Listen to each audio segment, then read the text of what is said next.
Hello, everyone. In this video, I'll guide you how to fix Adobe Acrobat sign-in required problem in a simple and effective way. This issue usually appears when Adobe cannot verify your account or your session has expired.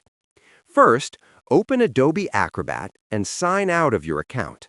Then, sign back in using the correct Adobe ID and password. This refreshes your session and often solves the problem. Next, make sure your internet connection is stable because Adobe needs online access to verify your account. Now, check your system date and time and set them to automatic, as incorrect settings can cause sign-in errors. After that, update Adobe Acrobat to the latest version from the Help menu to avoid compatibility issues. You should also temporarily disable your antivirus or firewall, as it may block Adobe services.